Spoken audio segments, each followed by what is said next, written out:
Welcome to another episode of Conversations About Priesthood. Today's conversation will be with the Reverend Andrew Dotchin, who is the Vicar of Felixstowe town, and really looking forward to this conversation. Good morning, Andrew. Good morning, V. Morning, everyone. Hi, how are you? Yep, Monday morning, start the week again, let's go for it. Absolutely. I wonder whether you would be happy to share a bit more about yourself and maybe share a bit about the context that you're in as well. Okay. Recently, when I described myself in a piece of work for General Synod, I said that East Anglian fen water runs in my veins. I was born in March, which not many people know is a town outside Ely, below sea level, farming land, but my mother was one of 10, so I never go very far from the fens without being called back. And my mother married a Scotsman who was a sailor, so that meant that my early life was literally spent wandering around seaports in Britain and in Malta, chasing his submarine. I'm one of 4 children. My youngest brother died when he was 18. My younger brother lives in Cape Town still, and my sister now lives in Norfolk. Being a Navy brat, it meant that schooling was fractured until high school came along, and then for some strange reason I chose to go to an Admiralty establishment called the Royal Hospital School, which I can see just from the top of my church tower here in Felixstowe, across the river in Holbrook. We have a phrase that says RHS made me. I think, yeah, it was the one place that had stability in my life. For 7 years, I stayed there. My siblings changed school 8 times in those 7 years. And by the time I came to the end of that, I knew who I was more as a person, and had, I think, hopefully matured a little in my faith, which had been there since sword drill Sunday afternoons at a docks rescue mission in Portsmouth when I was in my primary school years. At that time, I had a place at university, which I was going to take up. My family were going to emigrate to South Africa so that my father could continue in another Navy after he left the Royal Navy. And I said to myself, if I don't go with them now, I will lose my family. So I went to Cape Town with them, and 6 months later, I moved to Namibia. So wow. That was so much for that experiment. Yes. However, yeah, they remain close. And in the times in Namibia, because there's not much else to do in Windhoek, you either went to the sports club, played sports, or you went to church. And a growing, deepening faith came through the lovely ministry of the Venerable Murray Dell, then Dean of St. George's in Windhoek, which lays claim to being the smallest cathedral in the world. Wow. I returned to Cape Town for different work, the vocation confirmed through the work of another bishop who was a retired bishop who was my incumbent in Cape Town, and then work sent me to Johannesburg. I'm an industrial chemist by training. At that time, I was working in printing ink technology. And in Johannesburg, within the first couple of weeks, I met Leslie Ann at the church I went to, and almost exactly a year later, we married, knowing that what God had for us was time at seminary and to become part of the leadership of our church. That was fun. I was sent to the Federal Theological Seminary in a township outside Pietermaritzburg in the days when Black people weren't allowed to live where white people lived, and where white people weren't allowed to live where Black people lived. And so myself, along with 3 other pale-faced students, with 120 Black and mixed race students, found ourselves living illegally for 2 years, with frequent knocks on the door by the security police. Our eldest son, we joke, was literally born in sin because he broke the law every day of his life for the first 2 years he lived. It led to some interesting times. Later on, my first parish where I did my diaconal year in training was in the far eastern Transvaal. It's now called Mpumalanga province. and an area rich in grain and power stations. 9 churches spread over 25,000 square kilometers. When I went there were 5 clergy. A year later, there was just me. Oh gosh. It was busy. Yes. When our 3rd child came along, we moved back into Johannesburg so that he could receive some medical attention around his birth, which is all perfect now. And I completed my curacy at St. Martin's in the Veldt, not the field, in Rosebank, one of the wealthiest parts of Africa, and then moved to the decaying centre of Johannesburg, a place called Belgravia, inappropriately named. When it was built, it was a nice place. Yes. And there, my calling as a Franciscan and as someone who had this history of working between the gaps in apartheid came to its fore, and we helped to found hospices for abused women, for people with AIDS, for newly released convicts, and a lot of street work. We used to feed 100 people a day, soup and bread on the streets of Johannesburg, along with a partnership of other churches along in that area. And it was a good and happy and healthy time. My final post in South Africa was as a school chaplain at St. Martin's School, which had a famous legacy as being the school where Oliver Tambo, Zef Motopeng, and Hugh Masekela went to school. Sadly, things are changing. The school looks as if it will close now. But a heritage there, in some senses, as chaplain to the school, I was in the footsteps of Bishop Trevor Huddleston, who wrote the wonderful book, Naught for Your Comfort. Still makes harrowing reading today. And we were there for 7 years, and come to the end of that time, there was a sense of our children had an English heritage. My mother had returned to the UK, and one of those sad things that happens in families, Leslie Ann's mother is much older than ours, so we chose to live where the youngest mother was, with the hope that Leslie Ann could visit her mother frequently, which she's been able to up until recently, and now her mother is bedridden, and it's not nice having someone dying the other side of the world. You don't have the resources to see them, but that is how it is, and we feel we've been blessed and held by God in that. Back now in my home diocese of Suffolk, St Edmundsbury in Ipswich. This is where I was confirmed. People think I'm the foreigner, but I'm the local boy. I'm a proper Suffolk. And our first parish was in East Suffolk, near Southwold, parish of Halesworth, and then in Ipswich, in a lovely, lovely estate area, full of Afro-Caribbean people, and that lovely mélange that happens in working class towns on estates where people just get on with living. There, with my experience in chaplaincy, a large amount of work in schools, and trying to get the community to understand that it has its own power and agency. And helping source some funding from the National Lottery to build a skate park in the area, and have a community initiative that says we can help ourselves. And now, currently in the lovely Edwardian seaside town of Felixstowe, which was idyllic 4 or 5 years ago when we came here. It's still a very good town, but obviously COVID has affected how we minister in the parish. And so over the last 2 years, we've developed 2 fairly intense, large pieces of work. One is our parish pantry, which is a food bank where about 200 kilograms of food is put out on tables inside the church every day. And people every day. Wow. And they take the food for free. If they want to leave a donation, they may. And we don't ask any questions about provenance or whether people need to take the food. They just take it.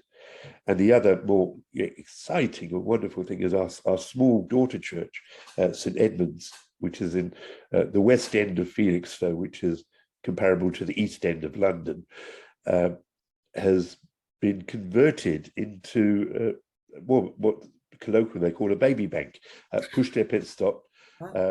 where the congregation, bless them, have handed over their church.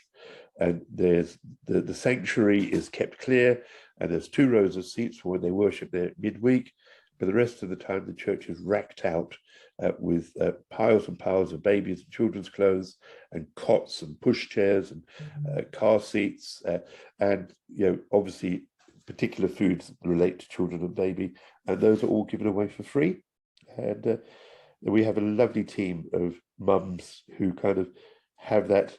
It's something they can do while they're child-minding themselves. The little play area that's there. I think it's the only church I know where you have to worry occasionally because someone has peed in the ball pit. But we have spare balls. So it's a lovely little hub that's open 4 mornings a week. And we reckon in a year and a half, we've given away nearly £500,000 worth of equipment. Wow, that's fantastic. Wow. The churches, St Edmund's, as most daughter churches are, it's more simpler worship than St John the Baptist. I like to say St John the Baptist, when it was built in the late 1800s, was a fresh expression of worship. It was Anglo-Catholic. We have statues and a great big rood screen and stained glass everywhere, lots of candles. On high days and holy days, we get out the incense, and sometimes too enthusiastic, because on Easter Day, I broke the thurible. So, at which one of our servants said, "Oh, lovely, now I can buy a new one. I want to get rid of that old one."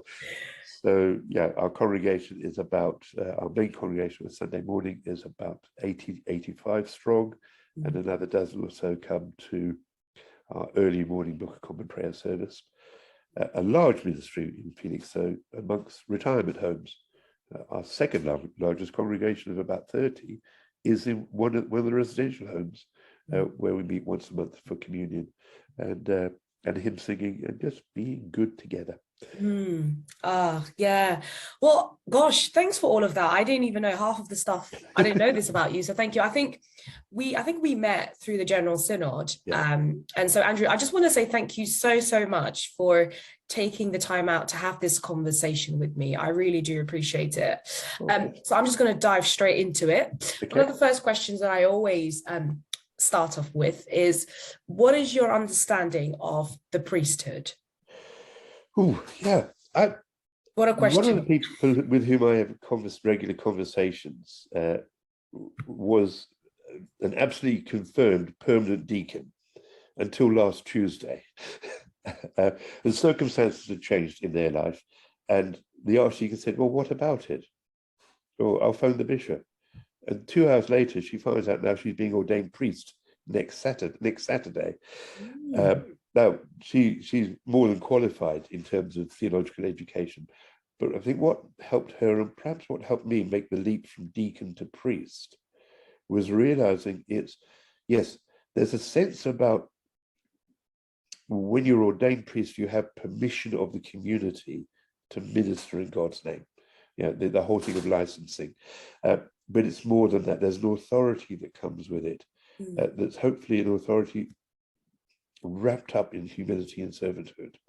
It's not about being able to preside at the Eucharist, which I love doing, but I could manage without it. I couldn't manage without the intense humility, feeling of being surrounded by God's grace when someone comes to you and says, "Would you hear my confession? Would you pray for me? Would you light a candle?" Certainly our experience with the food bank over the last year, we've had some wonderful encounters with people who are not normal churchgoers, and they will come to me because I'm the one wearing the dog collar and say, "By the way, this is happening as well. It's about feeding souls as well as bodies." And I think being the priest is like almost being the go-to holy person, which doesn't necessarily mean I'm holy. In fact, the older I get, I think the more profane I become. But hopefully not in an illegal way.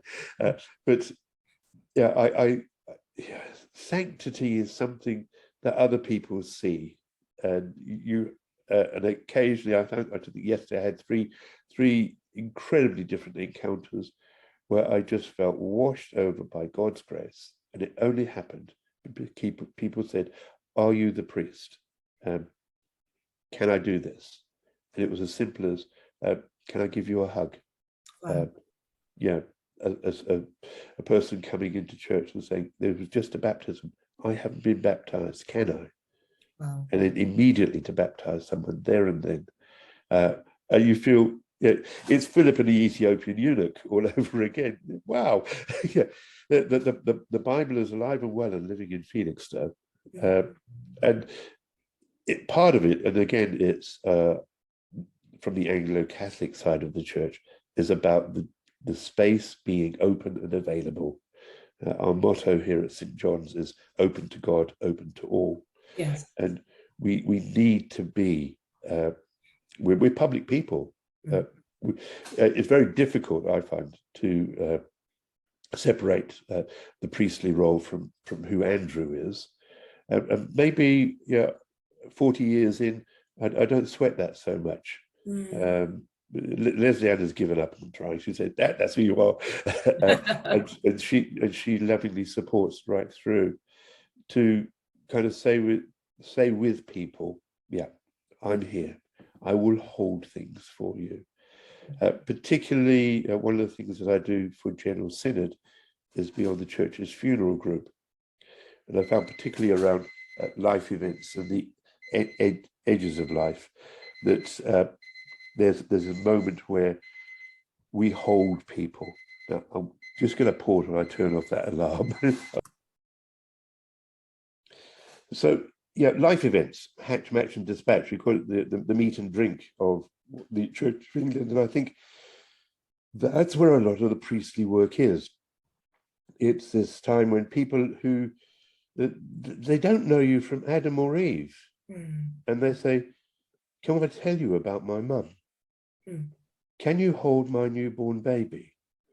Can you tie our hands together?" And I really don't have much energy for people who think, well, it's not important. It's just, they're just getting married because it's a pretty church, or well, they're having the child done. I say, no, they're not. They've come into sacred space for a sacred moment. And part of the priesthood job is to treat that seriousness seriously. And seriousness for some may be a weird piece of music at the funeral. It may be an owl flying in with the wedding rings. It may be a 60, 70-year-old lady coming into church for a loaf of bread and going out having been baptized. And it's those kind of things. I'm infamous that people very often, they will come up and say, "Can I ask you a question?" And I say the answer is yes. I say, "I haven't asked the question yet." But that's it. Our Lord's words are, that all we have, his words are yes and amen. And the Lord's servants and priests are just one particular part of those, the workers in the vineyard have to be the people who say yes. Occasionally you say, yes, I'll need to square some circles on that. But we are here to be for others. Things that are just too big for them to hold. And a birth, a new intimate relationship, a death are enormous things. And in some respects, they're all about grief. They're all about joy as well. And to be able to be the minister watching someone else minister. And that's really what it is. The parents are the ones who minister the baptism. The bereaved are the ones who have the ministry of grief. And the couple, incredibly, are the ministers at the wedding. We're just cheerleaders. But it's to say, thank you. Let's celebrate this. And let's ask the God who you may not know as much about as who knows as much about you. Let's ask God to be consciously present here. I love that. So I've been, over the last few months, I've been reading on priesthood by Archbishop Stephen Cottrell. I think I should get a commission because I always quote him. But in his book, he talks about how priesthood it's not a set of clothes that you put on and then take off when you go to bed. And I love that. And I think you kind of touched on that. So thank you for that. Yeah. Stephen's book, I complained to him. I think I've given away 20 copies, including one to my friend who suddenly found out that they're going to be priested next Saturday. Oh, wow. Yes. Yeah. They're taken away on retreat to read. Oh, nice. I feel like you've kind of touched on this, but I guess, so one of my questions that I always tend to ask is, what would you say from your experience have been some of the joys and challenges of priestly ministry? Some of the challenges. Yeah, some of the joys and challenges. And I feel like you've already kind of touched on some of it. Ooh. I think sometimes it's hard to say this because it's not universally true, but maybe as you and I know, being a General Synod where issues tend to be very sharp, and polarized, I find sometimes the church hardest to deal with, rather than those who aren't going to the church. Yes. We seem to be obsessed with minutiae. At one level, it is the simple stuff like, do we have candles? Do we have grape juice or wine, bread or wafers? And you think, really? And part of the joy of having gone through apartheid in my early years in orders was that you don't sweat the small stuff. Yeah, if you've got bread, you're lucky. Yeah, if you've got wine, great. Let's do this. And there's a sense of cutting through to the basics, which is what radical really means, to get to the root of things, and learning that we can't do any more. We shouldn't get stuck up in details. Now, details are important because they give us a framework, but my detail is not more important than your detail. And I think there needs to be a greater appreciation of each other's diversity. God speaks to each of us in our own accent. And that's what incarnation means. So I should expect people to read the scriptures differently to the way I read them. I should expect people to worship God in different idioms, different kinds of music, than the way I find comfortable. And my task as a priest is to make sure that if I'm leading that people think this is my homeroom. And that's one of the challenges of a priesthood is, although you said about your clothes you can't take on and off, but actually to say, I'm here to be yours. So my preferences come last. I might give you guidance on what has worked well in other places or not. Richard Raw, Franciscan contemplative, who I read fairly frequently, talks about the calling to be on the edge of the inside. One step further, and it might be that radical that I'm outside the church, but I know that if I do that, I can do nothing about the church. Yes. So revolutions always happen from the inside. That's right. And it's about having the boldness to be true to your vocation and your calling. Now that's a lonely place. It doesn't matter what your history is. It's lonely because you're probably the only person in your family or your group of friends who's in that position. You're probably the only person who has this that lovely Isaiah and Jeremiah words of this word burning within you that you've got to get out. And the bishop said, Andrew, not again, please.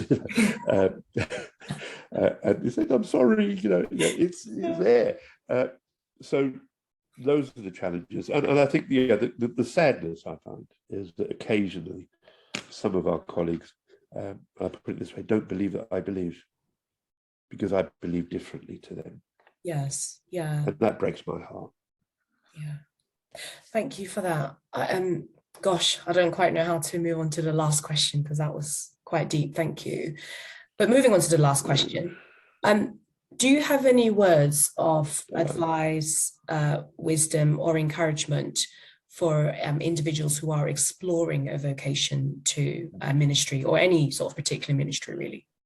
I missed the first part that your screen froze. Could you? Sorry. Yeah, so I was just saying that really the last question is, do you have any words of wisdom or advice or encouragement for individuals who are exploring a vocation to ministry? Yeah, I mean, although vocation is intensely personal, you don't have to do this alone. Yes. One of the sadnesses I have in my life is that because I was trained as a priest overseas, and in fact my seminary is now an allotment. The local township needed the ground, so it's been ploughed in. I have no peer group, and so you'll find that every so often I loiter in the common room at Ripon College, Cuddeston, bring along a tray of donuts, and the ordinands there will tell me about their vocations and will deepen mine. And I make no apologies for leeching off their vocations. It can be a lonely place. So whatever your call is, and all of us we know have calls laid on our lives, make sure that you have a journey partner. It can be a group, it can be an individual. In classic Christian spirituality, we talk about spiritual directors or soul guides, soul friends, confessors, whatever fits your tradition. But don't do it alone. Tell others about it. If you're fortunate, and there's a kind of a community that you can hook into that gives you nourishment and it helps you deepen your own well while you're discerning the journey, pick those up as well. I mean, for me, it's the Franciscan community. Others in our diocese, the Castillo community. There are things like Keswick Convention for those who go the evangelical side, the Spring Harvest, or all those Greenbelt, all those kind of lovely networks of Christians journeying together. Yeah, the number just goes on and on. The Iona community. Yeah, go to your local monastery and you will find a group of people there who want to do God deeply, and they'll give you hints and tips. But yeah, please, don't do it alone. That's the most important thing. Yeah, thank you. And I think that's really helped me. So I've got a couple of soul friends. I loved how you phrased that, soul friends, but also a spiritual director who she's just fantastic. Obviously I'm not going to mention her name because I don't want to embarrass her, but she's asking me real challenging questions that's making me think. So yeah, I can vouch for that. Do not do it alone. Thank you. Yeah. Andrew, I think we've come to the end of our conversation. Thank you so much for all the wisdom that you've shared. I've really enjoyed it, and I really hope and pray that for individuals who will end up watching this conversation, I hope and pray that it will be encouraging to them as well. So I think I will see you in a few weeks at the General Synod. That's right. Fun times. Bless you. Wonderful. Bye. Take care. Bye.